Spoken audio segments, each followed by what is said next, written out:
오늘 이 시간 우리에게 주시는 하나님의 말씀은 히브리서 4장 14절 16절입니다. 여러분 성경 357쪽에 있습니다.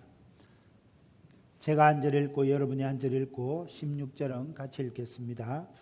그러므로 우리에게 큰 대제사장이 계시니 성천하시니 곧 하나님의 아들 예수시라. 우리가 믿는 도리를 굳게 잡을지어다.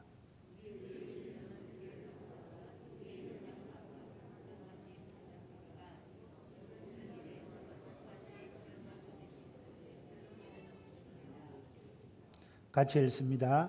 그러므로 우리는 긍휼하심을 받고 때를 따라 돕는 은혜를 얻기 위하여 은혜의 보좌 앞에 담대히 나아갈 것이니라. 아멘.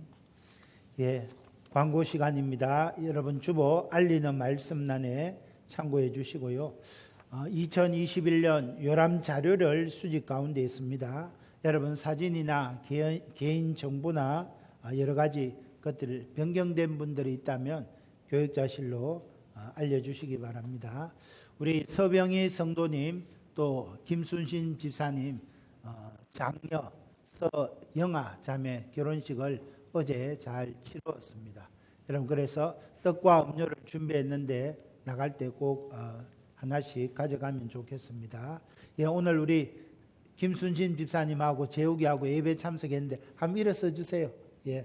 우리 격려의 박수 한번 부탁합니다. 축하의 박수요. 예, 자리에 앉아 주십시오. 수고하셨습니다.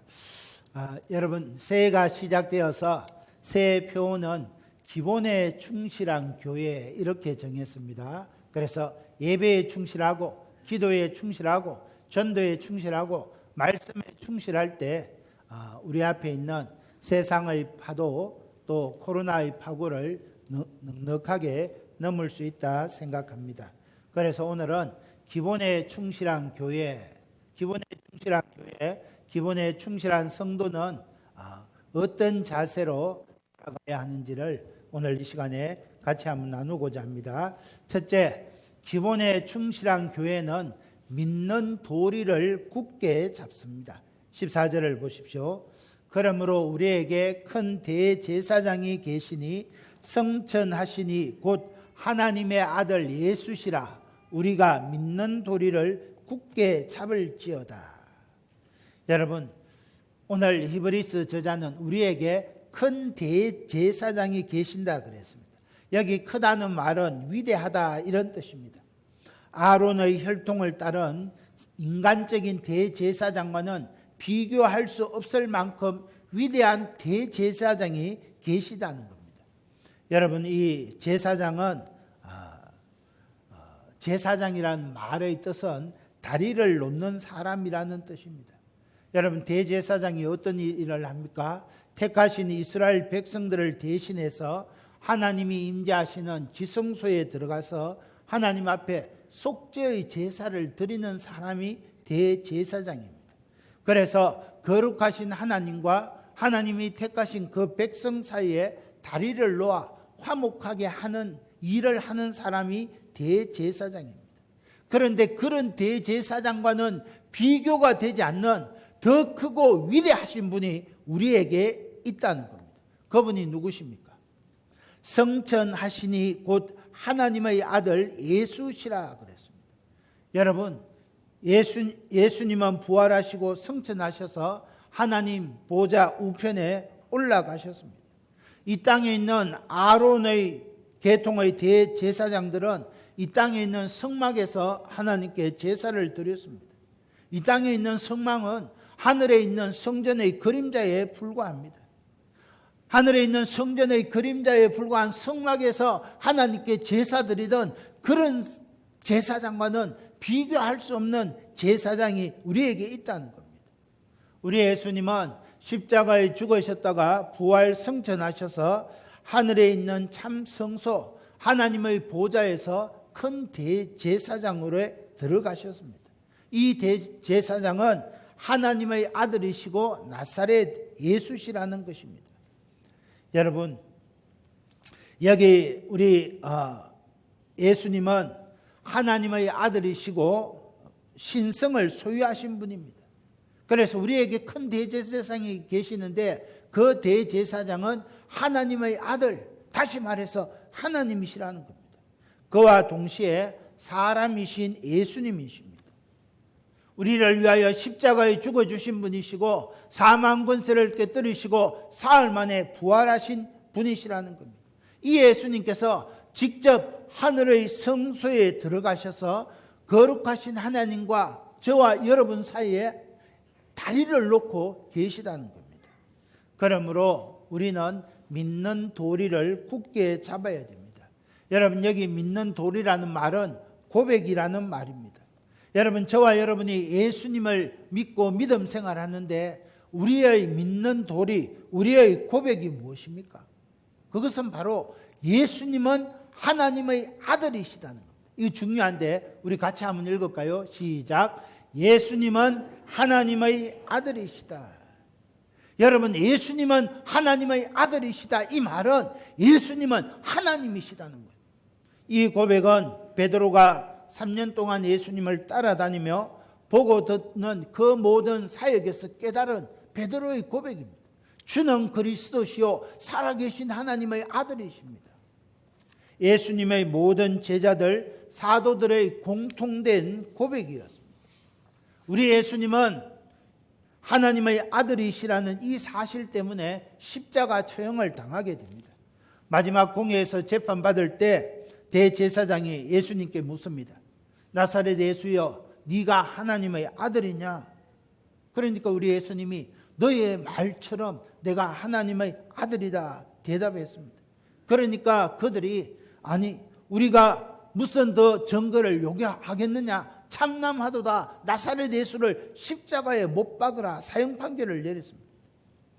사랑하는 성도 여러분, 우리 예수님께서 말씀하신 대로 예수님은 하나님의 아들이십니다. 이것은 12 사도들 뿐만 아니라 초대교회 모든 성도들의 공통된 신앙 고백이었습니다. 이 말씀 그대로 우리 예수님은 십자가에 달려 죽으신 지 사흘 만에 다시 부활하심으로 하나님의 아들이심을 확정하셨습니다. 그리고 부활 승천하셔서 지금도 하나님 보좌 우편에서 큰 대제사장으로 하나님과 우리 사이에 다리를 놓고 계시다는 겁니다. 저와 여러분을 위하여 날마다 간구하고 있다는 겁니다. 여러분 한 사람 한 사람 이름 불러가면서 성부 하나님 앞에 여러분의 기도 제목, 여러분의 형편들을 간구하며 하나님과 다리를 놓고 계시다는 겁니다. 그러므로 우리는 이 믿는 도리를 굳게 잡아야 됩니다. 예수 그리스도는 하나님의 아들이시다. 이 예수님은 아론 계통의 제사장과는 비교되지 않는 큰 대제사장으로서 하늘 성소에서 하나님과 우리 사이에 다리를 놓고 계시는 분이시다. 이 신앙 고백을 끝까지 붙잡아야 한다는 겁니다. 여러분, 초대교회 성도들은 이 신앙 고백 때문에 고향에서 쫓겨났습니다. 이곳저곳 유리하며 나그네처럼 살아야 했습니다. 그래서 어떤 사람들은 이렇게 살 바에는 고향으로 돌아가서 유대교로 돌아가는 것이 낫겠다 생각하는 사람도 있었습니다. 예수는 하나님의 아들이시다 이 고백을 포기하고 이전처럼 편안하게 사는 것이 좋겠다 생각하는 사람도 있었습니다.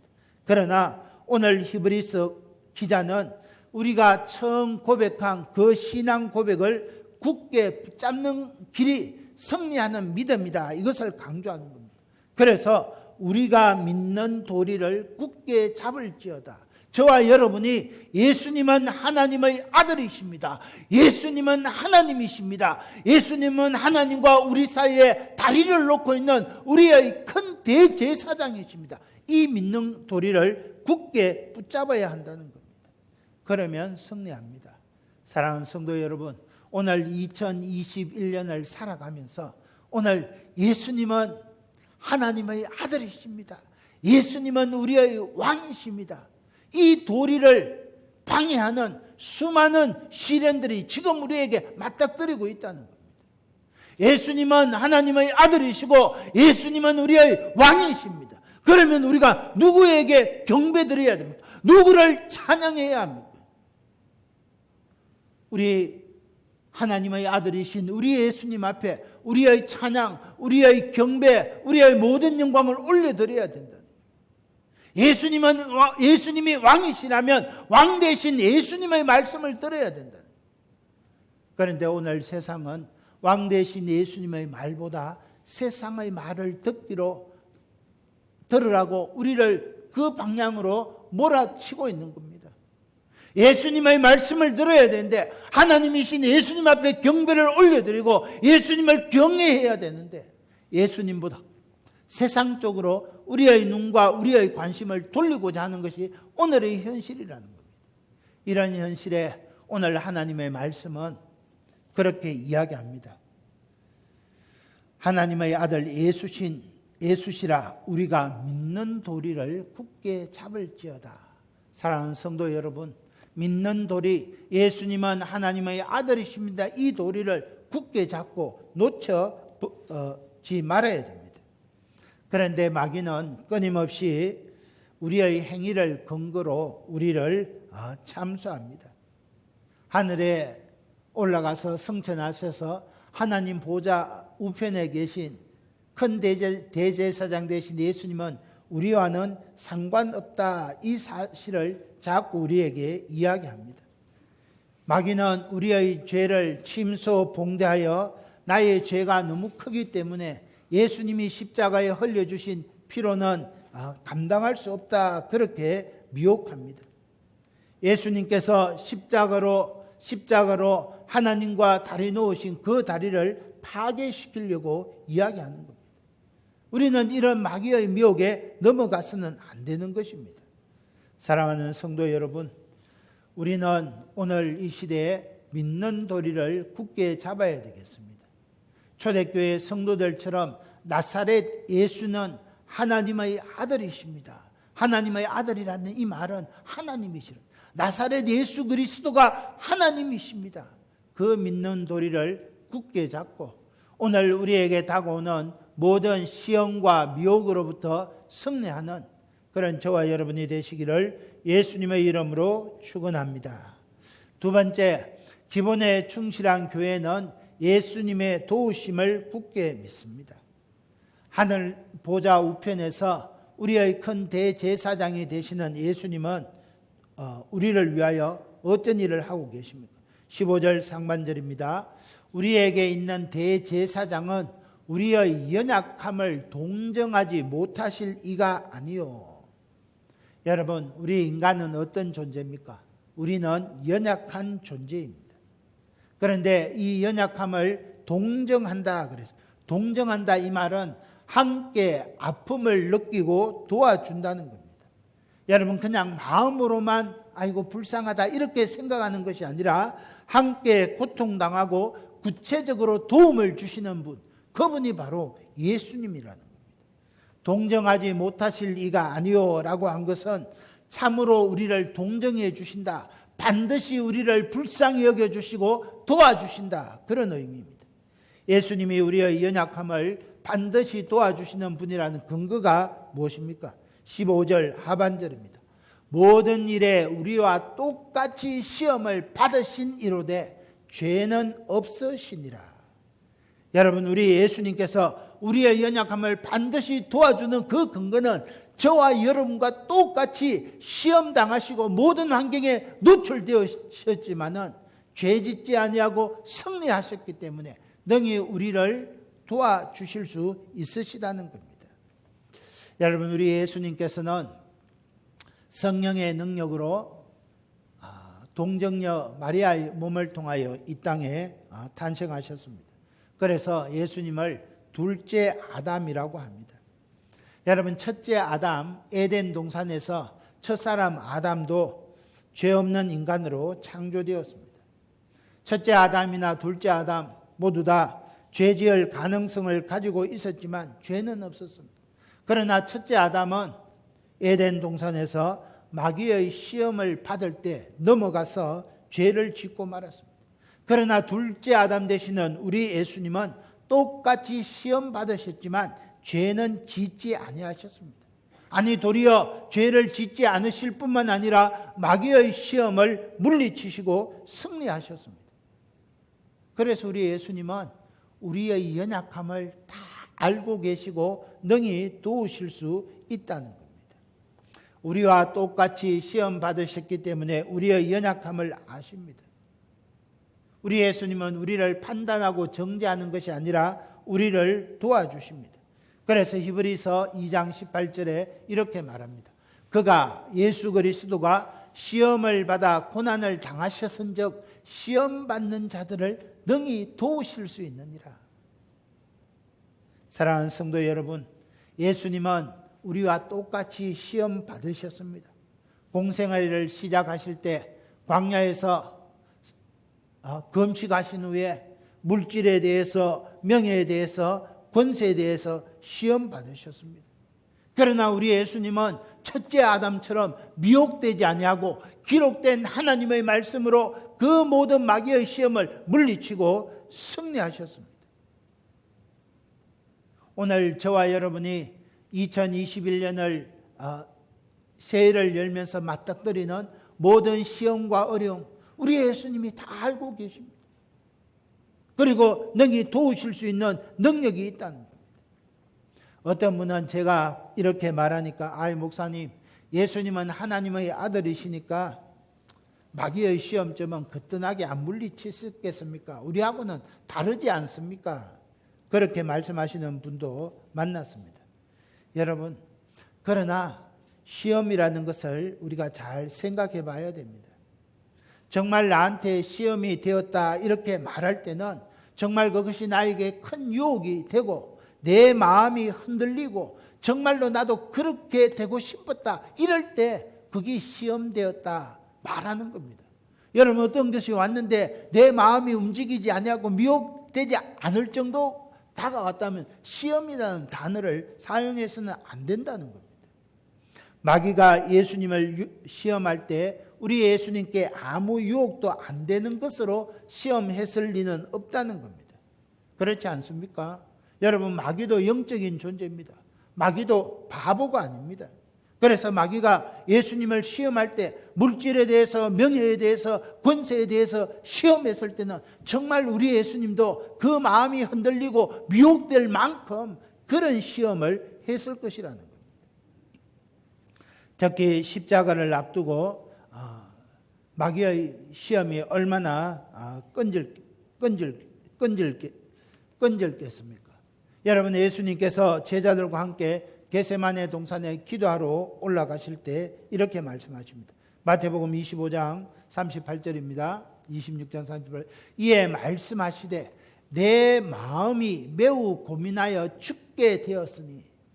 여러분, 예수님이 십자가를 지시기 전에 얼마나 힘들었으면 매우 고민하여 죽게 되었다는 겁니다. 그만큼 예수님은 십자가의 죽음을 앞두고 갈등하셨습니다. 할 수만 있다면 이 잔이 내게서 떠나가게 하여 주옵소서. 우리 예수님도 죽고 싶지 않았을 것입니다.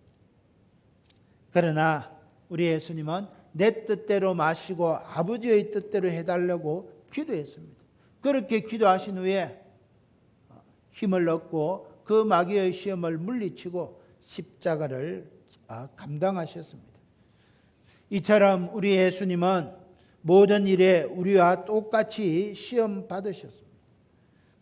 예수님은 어떤 의미에서 모든 인류를 구원하시기 위하여 이 땅에 오셨기 때문에 사단은 더욱 집요하게 예수님을 시험했을 것입니다. 그러나 예수님은 그 모든 시험을 물리치고 승리하셨습니다. 우리와 똑같은 시험을 다 받으셨기 때문에 오늘 이 시간에 저와 여러분이 살아가면서 당하는 절망과 한숨과 눈물과 고통과 아픔을 우리 예수님이 다 알고 계시다는 거예요. 그래서 우리의 연약함 때문에 짓는 죄는 우리 예수님이 너그럽게 이해하십니다. 시편 103편 14절입니다. 이는 그가 우리의 체질을 아시고 우리가 단지 먼지뿐임을 기억하심이로다. 다윗은 자신의 연약한 체질을 아시고 먼지뿐임을 하나님이 아시기 때문에 다윗이 지은 그 허물과 죄를 주님 용서하신다 그렇게 고백했습니다. 우리 예수님도 제자들의 연약함 때문에 짓는 죄는 다 감당해 주셨습니다. 예수님께서 제자들이 믿음이 없을 때는 가차없이 책망하십니다. 너희가 어찌 믿음이 없느냐? 너희가 어찌 이 패역한 세대와 같이 믿음이 없느냐? 회개하라. 주님이 그렇게 책망하셨지만은 연약함 때문에 짓는 죄에 대해서는 관대하셨습니다. 베드로가 주님, 모두가 주를 떠날지라도 나는 주를 배반하지 않겠습니다 했던 베드로가 그 연약함 때문에 예수님을 3번이나 부인하고 달아났을 때는 우리 예수님 책망하지 아니하시고 베드로의 연약함을 아시기 때문에 도리어 베드로를 찾아가시고 떡과 생선을 구워서 베드로를 먹이신 것을 보게 됩니다. 사랑하는 성도 여러분, 연약함 때문에 낙심하고 절망할 수 있습니다. 강철 같은 건강만 있으면 새벽을 깨우고 헌신하고 하나님 앞에 충성할 텐데 그렇지 못합니다. 올해가 시작된 지 이제 오늘 10일째입니다. 그러나 연초에 했던 우리의 계획과 각오와 결심이 작심삼일되어서 벌써 허지부지한 분들도 있을 줄 압니다. 그러나 예수님께서 이 모든 우리의 연약함을 다 이해하시고 인도하여 주시는 겁니다. 그래서 오늘 정말 기본에 충실한 교회, 기본에 충실한 성도는 예수님은 나의 큰 대제사장으로 나의 모든 연약함을, 나의 모든 이 아픔을 이해하고 인도하여 주신다. 이 사실을 기억해야 하는 겁니다. 중요한 것은 나의 연약함을 진실하게 인정하고 하나님 앞에 서는 것입니다. 여러분, 우리가 작심삼일 될 수 있습니다. 그러나 그럼에도 불구하고 하나님 앞에 나와서 주님, 제가 연약해서 또 이렇게 넘어졌습니다. 주님, 연약해서 바르게 계획대로 살지 못했습니다. 그렇게 고백하는 것이 중요하다는 겁니다. 왜요? 우리 예수님은 우리의 모든 연약함을 기억하시고 또 그것을 도와주시는 우리의 대제사장이기 때문에 그렇습니다. 그래서 우리 예수님은 누가복음 18장 13절에 보면 이런 말씀이 나옵니다. 세리는 멀리 있어서 감히 눈을 들어 하늘을 쳐다보지도 못하고 다만 가슴을 치며 이르되 하나님이여 불쌍히 여기소서 나는 죄인이로소이다. 우리 예수님은 이렇게 금식하고 헌금하고 했다는 그런 사람들보다, 그런 서기관과 바리새인들보다 하나님 나를 불쌍히 여겨 주십시오. 나는 죄인입니다. 통회하고 자복하는 세리를 불쌍히 여겨 주셨다는 겁니다. 사랑하는 성도 여러분, 우리 예수님은 죄인들을 긍휼로 품어주시는 긍휼의 하나님이십니다. 우리가 넘어지고 쓰러지는 것은 우리가 연약하기 때문에 그럴 수 있습니다. 그러나 중요한 것은 넘어지고 쓰러질 때마다 천부여 의지없어서 손들고 옵니다. 주님 앞에 나와야 한다는 겁니다. 사랑하는 성도 여러분, 오늘 기본에 충실한 교회는, 기본에 충실한 성도는 우리 하나님은 나를 긍휼히 여겨주시는, 하나님은 나를 도와주시는 분이시다. 이 믿음이 있는 사람입니다.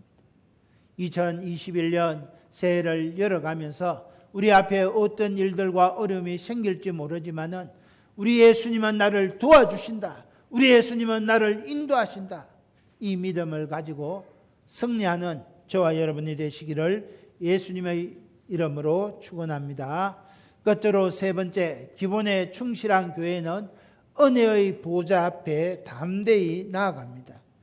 16절입니다. 그러므로 우리는 긍휼하심을 받고 때를 따라 돕는 은혜를 얻기 위하여 은혜의 보좌 앞에 담대히 나아갈 것이니라.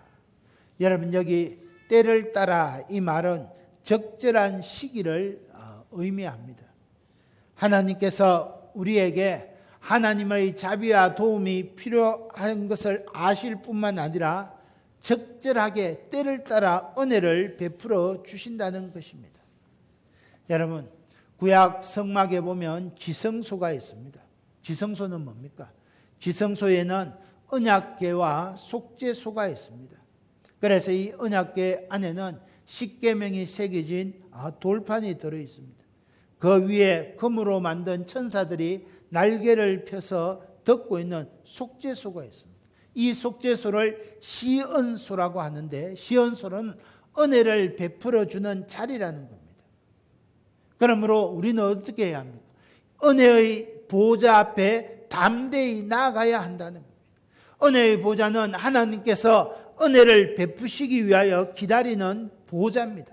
노하기를 더디하시고 자비로우신 하나님이 앉아 계시는 그 은혜의 보좌 앞에 나아가기를 사모해야 한다는 겁니다. 여러분, 오늘 주의 몸된 우리 창녕제일교회는 하나님께서 은혜를 베푸시기 위하여 임재하시는 하나님의 성소입니다. 우리는 이 하나님의 은혜의 보좌 앞에 나아가기를 사모하고 하나님의 은혜의 보좌 앞에 은혜 받기를 사모하며 적극적으로 예배에 나아가야 한다는 겁니다. 나아간다는 말은 가까이 다가간다는 뜻입니다.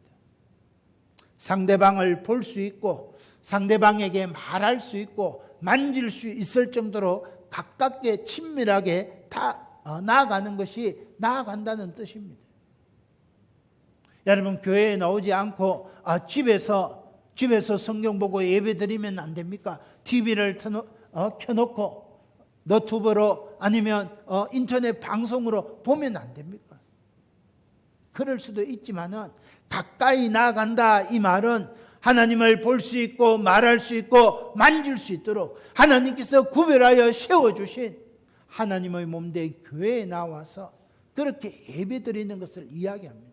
여러분, 오늘 우리 창녕제일교회를 옛날 골목 예배당에 있다가 이곳에 새롭게 건축할 때 여러분 얼마나 많이 기도했습니까? 여러분 얼마나 많이 헌금했습니까? 여러분의 눈물과 기도로 세워진 곳이 바로 우리 이곳에 세워진 하나님의 몸된 창녕제일교회입니다. 하나님께서 이곳에서 여러분에게 은혜를 베풀어 주시기 위하여 임재하신다는 겁니다. 그 자리에 나아가기를 힘써 행해야 한다는 겁니다. 특별히 여기 본문에 담대히 하는 말에 눈여겨봐야 됩니다. 은혜의 보좌 앞에 담대히 나아가라. 여러분, 본래 담대히 나아간다, 이 말은 자유롭게 말하고 자기 의견을 말할 수 있는 자유, 그것을 담대하다 이렇게 이야기합니다. 여러분, 오늘 하나님의 자녀들에게는 하나님의 보좌 앞에 나와서 자유롭게 자기 의견을 말할 수 있는 자유가 주어졌습니다. 여러분, 어떻게 그렇습니까? 하나님은 나의 아버지가 되시고 우리는 하나님의 아들, 딸이 되기 때문에 그렇습니다. 여러분, 우리가 다 자식들을 키우지 않습니까? 자식들이 엄마 앞에 나올 때 얼마나 담대하게 나와서 말합니까? 얼마나 자유롭게 표현합니까? 때로는 택도 아닌 그런 말을 한다 할지라도 자녀들은 엄마 아버지 앞에 와서 담대하게 자유롭게 이야기합니다. 왜요? 나를 사랑하는 아버지니까, 나를 사랑하는 엄마라는 것을 알기 때문에 그렇게 말하는 겁니다. 이것이 바로 담대함이라는 겁니다. 사랑하는 성도 여러분, 우리가 하나님의 몸된 보좌 앞에, 하나님의 은혜의 보좌 앞에 나올 때는 이 자유롭게 말할 수 있는 담대함으로 나와야 한다는 것입니다. 우리 예수님께서 하나님의 보좌 앞에 담대히 나아갈 수 있는 길을 열어주셨기 때문에 그렇습니다. 그런데 가톨릭 성당에서는 이 길을 이야기해 주지 않습니다. 감히 어떻게 사람이 하나님 앞에 담대히 나아갈 수 있나? 신부를 통해야 갈 수 있다. 그래서 성당에 가면 뭐합니까? 하나님 앞에 담대하게 기도하지 못하고 반드시 신부에게 뭐예요? 고해 성사를 통해서 나아가는 겁니다. 그래서 이것을 천주교에서는 7성례 중에 하나다, 그렇게 이야기합니다. 여러분, 고해 성사하는 것이 처음에 이렇게 좀 신앙생활하는 사람에게는 도움이 될 수 있을지 모르지만 이것은 성경적이 아니라는 것입니다. 하나님의 말씀, 성경은 모든 그리스도인들은 하나님의 보좌 앞에 담대히 나아갈 수 있다, 그렇게 가르칩니다. 이것이 신학적인 용어로 만인 제사장설입니다. 여러분, 하나님 앞에 나아가는 것은 신부나 평신도나 다르지 않다는 겁니다. 목사나 일반 성도나 다르지 않다는 겁니다. 그래서 사도 베드로도 너희는 택하신 족속이요 왕같은 제사장이다 그랬습니다. 그러므로 우리는 누구든지 하나님의 보좌 앞에 담대히 나아가는 그런 믿음을 가져야 됩니다. 우리가 담대히 하나님의 보좌 앞에 나아갈 수 있는 것은 큰 대제사장 되시는 우리 예수님께서 친히 화목 제물이 되셨기 때문입니다. 거룩하신 성부 하나님과 우리 사이에 다리를 놓아 주셨기 때문에, 그래서 우리는 성부 하나님 앞에 가까이 나아가서 담대하게 자유롭게 말할 수 있는 것입니다. 사랑하는 형제자매 여러분, 오늘 우리가 신앙생활 하다 보면 가끔 목사님 제가 지금 좀 영적으로 다운된 것 같습니다. 침체된 것 같습니다. 그렇게 말합니다. 여러분, 우리가 신앙생활 하다가 영적으로 다운되는, 침체되는 이유가 어디에 있습니까? 하나님 앞에, 은혜의 보좌 앞에 담대히 나아가지 않기 때문에 그렇습니다. 하나님 앞에 나와서 담대히 자유롭게 아버지 되시는 하나님 앞에 말씀드리면 하나님께서 은혜를 부어주시는데, 하나님 앞에, 은혜의 보좌 앞에 담대히 나아가지 않으니까 다운되고 여러분 신앙이 처지게 되는 겁니다. 이사야 선지자는 은혜 베풀어 주시기 위하여 기다리시는 하나님에 대해서 이렇게 노래했습니다. 이사야 30장 18절입니다. 그러나 여호와께서 기다리시나니 이는 너희에게 은혜를 베풀려 하시며 일어나시려니 이는 너희를 긍휼히 여기려 하심이라. 대저 여호와는 정의의 하나님이시라. 그를 기다리는 자마다 복이 있도다. 하나님께서 은혜를 베풀어 주시기 위하여, 긍휼을 내려주시기 위하여 이 자리에 임재하신다는 거예요. 이 하나님의 은혜의 보좌 앞에 담대히 나아가는 사람은 복이 있다는 것입니다. 사랑하는 형제자매 여러분, 오늘도 하나님께서 은혜의 보좌 앞에 담대히 나오는 사람을 찾고 계십니다. 2021년 새해를 열어가면서 저와 여러분은 무엇보다도 은혜의 보좌 앞에 담대하게 나와서 마치 어린 아들, 딸이 아빠, 엄마에게 자유롭게 말하는 것처럼 하나님 앞에 말씀드리고, 그래서 하나님의 긍휼을 드리고, 그래서 우리의 믿는 돌이 예수님은 우리의 큰 대제사장이시고 예수님은 하나님의 아들이시다, 이것을 자유롭게 고백할 수 있는 믿음의 사람들이 다 되시기를 예수님의 이름으로 축원합니다. 이 말씀 생각하면서 우리 한번 주여 청하며 기도하겠습니다. 주여!